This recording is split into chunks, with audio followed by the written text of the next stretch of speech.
This is Science Friday from NPR. I'm Ira Flato. I am 100% committed to the mission of NASA and its future. That was President Obama speaking yesterday at the Kennedy Space Center in Florida. But we're not sure exactly what is the future of NASA.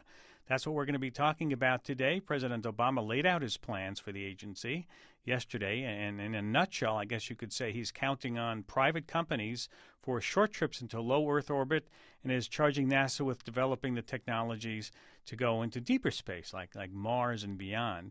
President also questioned why anybody would want to go back to the moon. I understand that some believe that we should attempt a return to the surface of the moon first, as previously planned. But I just have to say, pretty bluntly here, we've been there before. Been there, done that, the president seems to be saying. So his vision calls for the cancellation of the Ares rockets and the Constellation program, say goodbye to that return trip to the moon. And while the president said he's 100% committed to the agency and calls it a transformative agency for NASA, not everyone has characterized the president's plan that way. Neil Armstrong, the first person on the moon, and some other astronauts have decried the plan as devastating. Buzz Aldrin, who followed Neil, was not among them. He backed the president's plan. So what's your take? What's in the stars for NASA? Is it the end of the glory days, or is it a much-needed rebirth? Give us a call. Our number is 1-800-989-8255, 1-800-989-TALK. You can tweet us at SciFriday, at SCIFRI. Go to our website at sciencefriday.com and start and follow a discussion that's going on there. Let me introduce my guest, if I may. Howard McCurdy. He's professor at American University, Washington, D.C., currently a visiting professor at the Evans School of Public Affairs at the University of Washington in Seattle, and he joins us from KUOW there. Welcome to Science Friday. Good day. Thank you, Professor. Bill Atkins is the president of the think tank Atkins Strategies in Washington and former staff director of the House Space and Aeronautics Subcommittee. Welcome to Science Friday. Thank you, Ira. You're welcome. Elon Musk is the CEO of Space Exploration Technology Corp. That's SpaceX, a private commercial rocket company in Hawthorne, California. And the president toured SpaceX's launch complex and viewed the Falcon 9 rocket scheduled for its maiden voyage next month. Elon, welcome back to Science Friday. Thanks for having me. Were you surprised the president came out for a visit? Yeah, it actually was surprising. We only learned about it the day before, so it was certainly a great honor. And yeah. Was that his way of saying this is the direction I want to go in? Do you think? You know, I can't speak for the president. I don't know the underlying reasoning, but I think certainly it's some level of support and endorsement. I think. Mm-hmm. Howard McCurdy, is the president basically just saying that in near Earth orbit we're going to go to private companies? Anything out, we'll design our own rockets? Well, it was quite a transformational speech when you think back a couple of years ago to when he was running for the presidency, and there was a proposal leaked in which he suggested cutting $5 billion out of the NASA budget and spending it on education, which is why I think a lot of people, including Neil Armstrong, are fearful that this is wolf in sheep's clothing, that it's really the end of the human spaceflight program. So the people who wrote his speech yesterday tried very hard to say no, he's fully committed to the space program and has adopted as radical a strategy as President Kennedy adopted in 1961 when he decided to go to the moon. And I'd be glad to explain that if you want me to. Well, let me play a cut of that because when he talked about Mars, he had almost an identical language to President Kennedy's speech. By the mid-2030s, I believe we can send humans to orbit Mars and return them safely to Earth. And a landing on Mars will follow. And I expect to be around to see it. That return them safely to Earth is directly right out of the Kennedy speech, is it not? That's right. In April of 1961, President Kennedy wrote a memo to Lyndon Johnson and asked Johnson to research the space program and said, how can we beat the Russians? Can we beat them in putting a human in space? Well, no, Yuri Gagarin had already done that. Can we beat them to put up a space station? Johnson said no after consulting with some people in the space community. Can we beat them by flying around the moon? Johnson said no, the only way we can beat them is by landing on the moon, by leapfrogging all these other things that can be done in space and going further.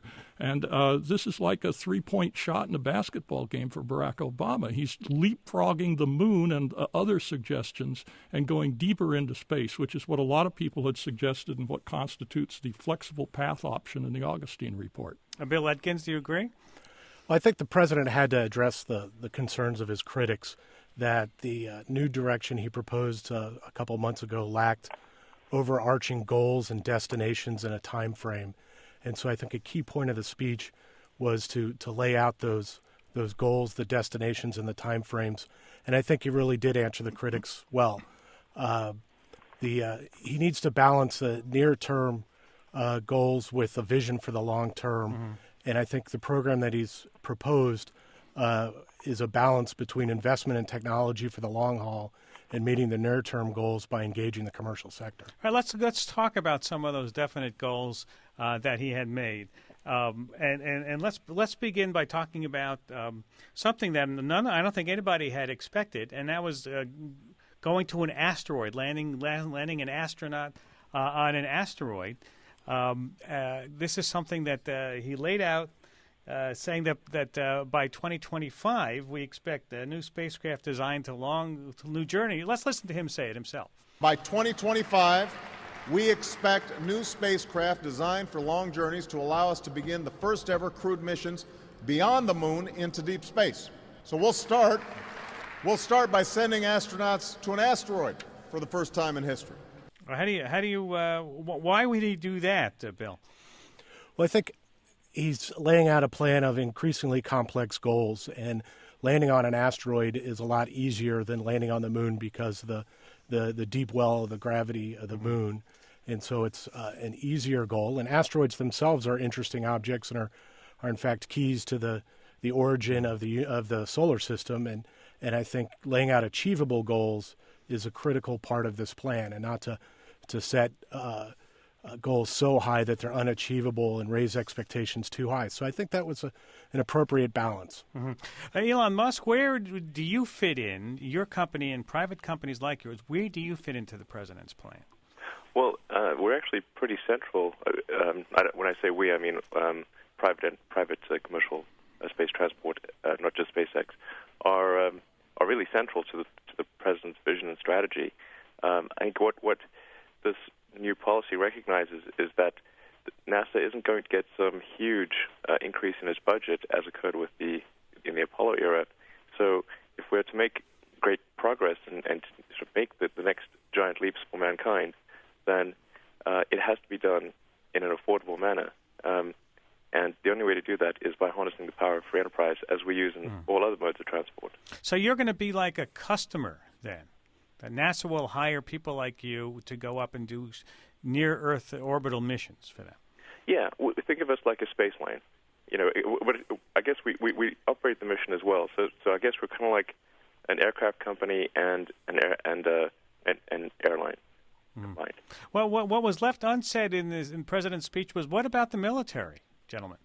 I mean, the military, are they going to fly their giant satellites on their own rockets, or are they going to use commercial vehicles?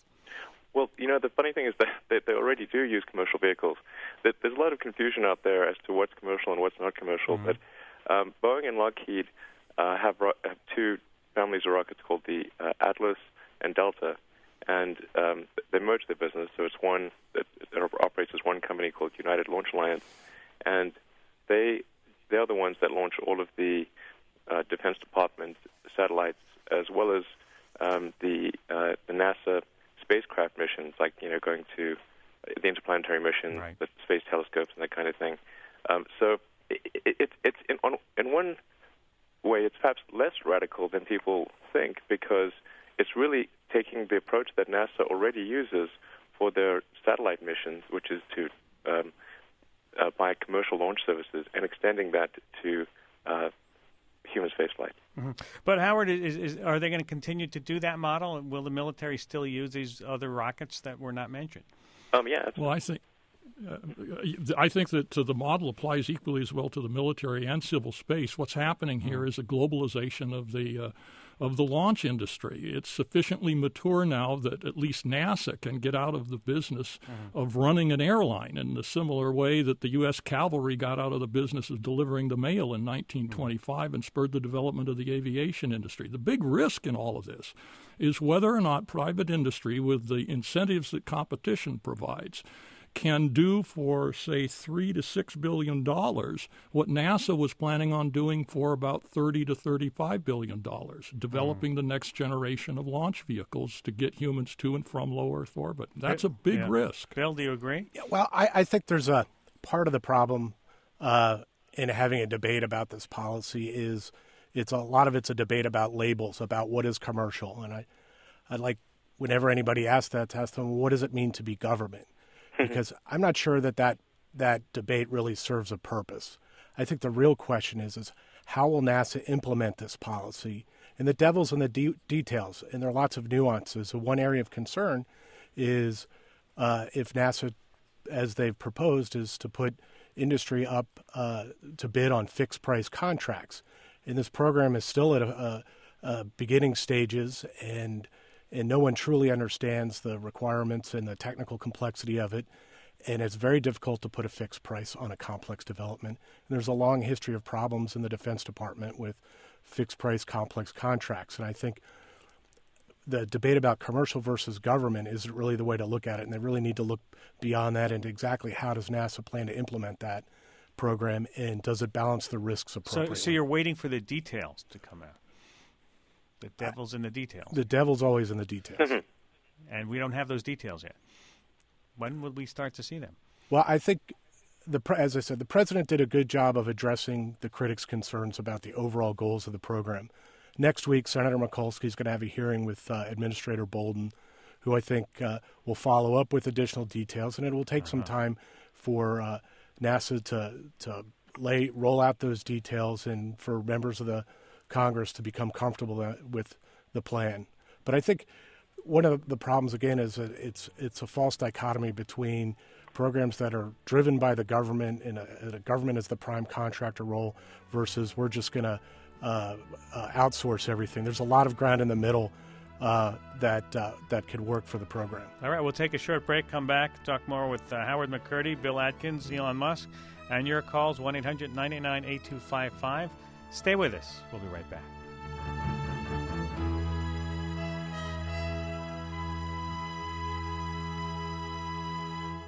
I'm Ira Flato. This is Science Friday from NPR. You're listening to Science Friday from NPR. I'm Ira Flato. We're talking this hour about President Obama's speech to NASA down there in Florida. 1-800-989-8255. Let's get some calls in. Ron in Manchester, New Hampshire. Hi, Ron. Hi. Thanks for taking my call. Something that's been bothering me about this whole thing, Obama retained the command module from the Constellation program. He killed the booster that was supposed to take it into low Earth orbit. I understand the whole thing using commercial vehicles to take into low Earth orbit, but he also killed the program for getting heavy lift for getting us to Mars. Constellation was supposed to get us to Mars and everywhere else, including the moon. I can understand taking the moon off of Constellation's itinerary, but to cancel the heavy lift vehicle that's supposed to get us to Mars, and at the same time talking about that's how it's his goal, it just doesn't make any sense. All right, let's see if I can get an answer, because the president did say in his speech that he's going to invest more than $3 billion to conduct research on an advanced heavy lift rocket. Bill, what does that mean to you? Can you answer Ron's question? Well, I think the president's speech, I don't have it in front of me, but laid out to lock in a design, I think, in the 2015-2016 range for a heavy lift vehicle. In the near term, he intends to invest in R&D, and frankly, in one of the areas that the United States needs to invest in technology is in propulsion, in large propulsion. So I think there's a lot of benefit to that, and I don't think he walked away from heavy lift. Did the president answer his critics who were worried about all the jobs that would be lost in the aerospace industry?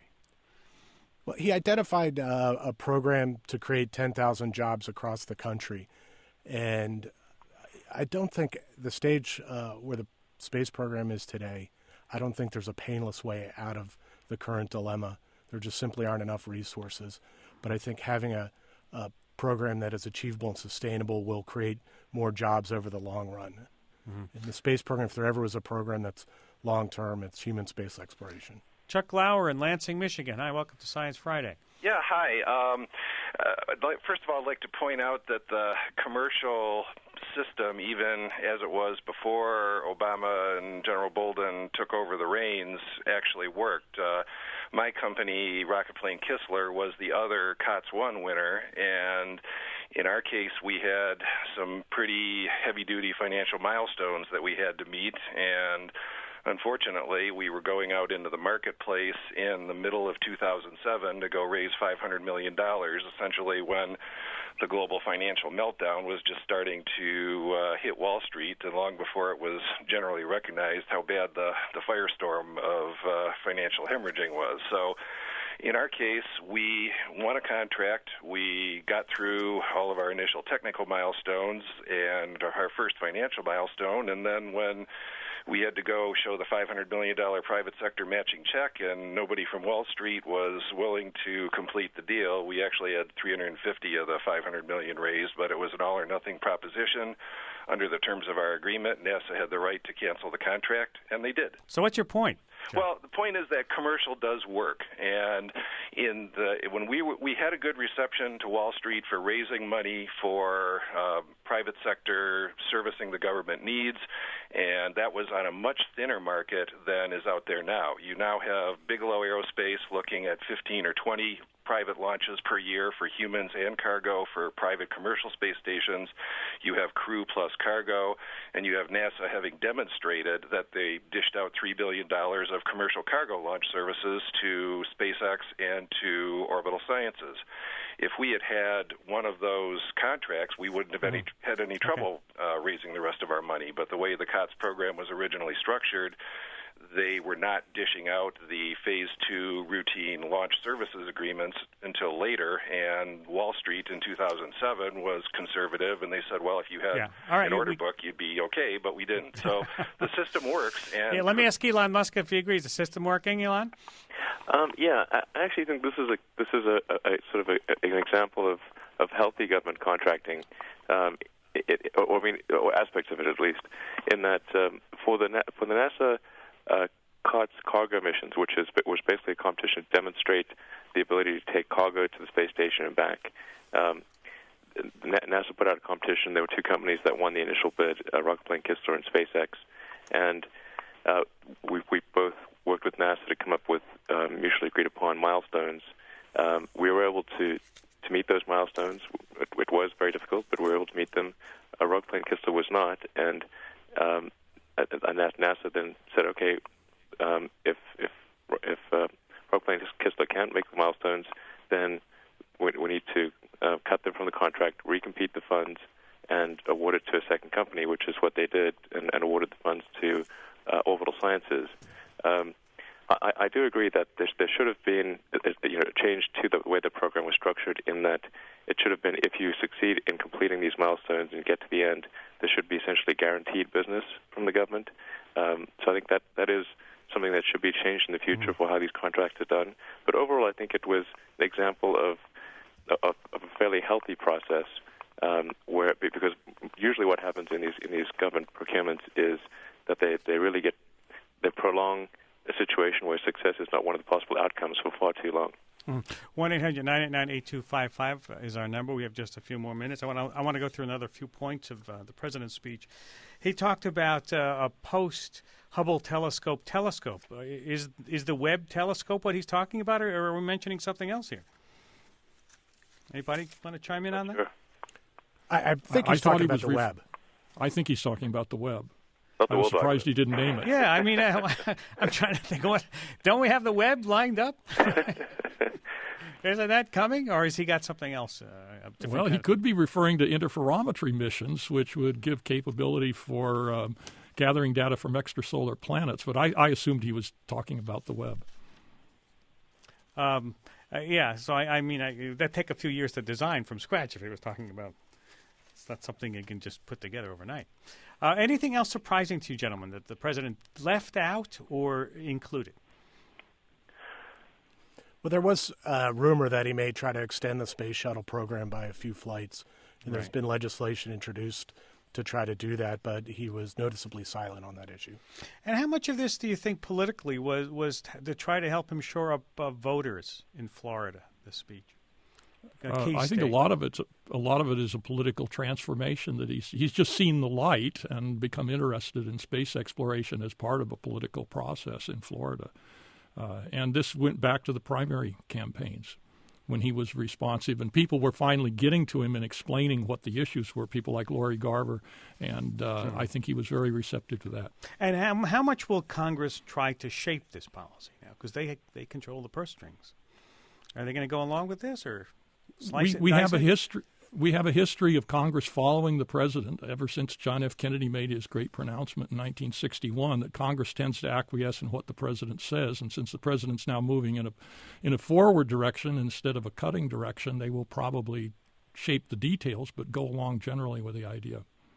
So none of you look at this as a really radical departure. It's a change, but not a radical. Well, I think it's a radical change. Yeah. I think it's a radical change from the Constellation program. Yeah. But frankly, Yes. I think it's returning to the core principles of the vision laid out in 2004. If you go back and read that document, I think it shares a lot of that. So it's a change from Constellation, but it's not.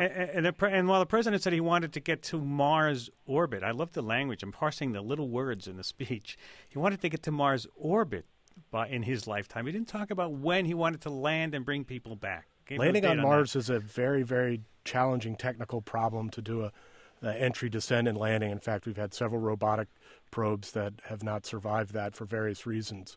So the level of difficulty of the problem of orbiting Mars as compared to landing on it is significant. Well, I found that with the tremendous success and reputation of all those Mars rovers, that we didn't hear more about those kinds of robotic trips that might be in store and sending back wonderful pictures from other worlds. There were few notations about robotic missions, and there is money in the program for expansion of those capabilities. If you look at the Office of Science and Technology Policy fact sheet, which you can Google, it refers to the robotic missions. But that was not the point of his speech yesterday. His speech was cheerleading. I think it was more than cheerleading. I think he laid out substantive goals that were lacking in the original rollout of the budget. You know what's amazing is that every president who was a senator or a congressman who has talked about cutting the space program, when they get into office, do not want to put their fingerprints on a decision to close down the human spaceflight program. And I think that's the transformation you saw with President Obama, that once he's got the responsibility for the decision, he moves in a forward direction. And so he saw the light, as you say before. Yeah, I mean, I think what we really saw with the speech there was that Obama is sticking to his guns. I mean, he's sticking to the fairly radical changes that he initiated in the budget that was submitted to Congress in February, which was to obviously cancel the Constellation program, to develop competitive commercial space transport, and to develop the core technologies that are necessary to go to Mars and maybe even beyond one day. I think it's by far the best space policy that we've had since Apollo. I mean, that's my honest opinion, at least as far as human spaceflight is concerned. It's the only one that I've seen that has a possibility of significant success. All right, gentlemen, that's a good place to leave it. I want to thank you all for taking time to be with us.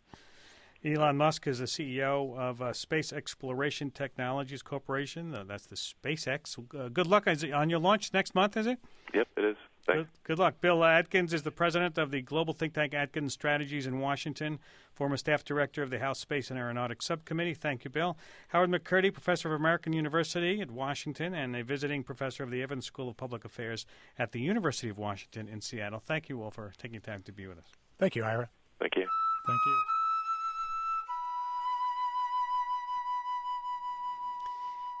This is Science Friday from NPR. I'm Ira Flato. I am 100% committed to the mission of NASA and its future. That was President Obama speaking yesterday at the Kennedy Space Center in Florida. But we're not sure exactly what is the future of NASA.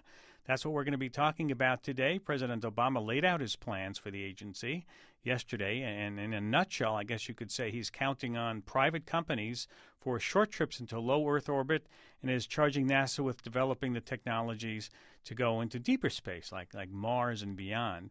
President also questioned why anybody would want to go back to the moon.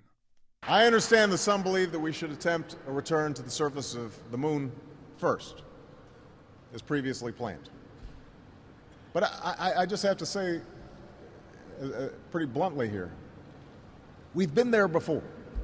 Been there, done that, the president seems to be saying. So his vision calls for the cancellation of the Ares rockets and the Constellation program, say goodbye to that return trip to the moon. And while the president said he's 100% committed to the agency and calls it a transformative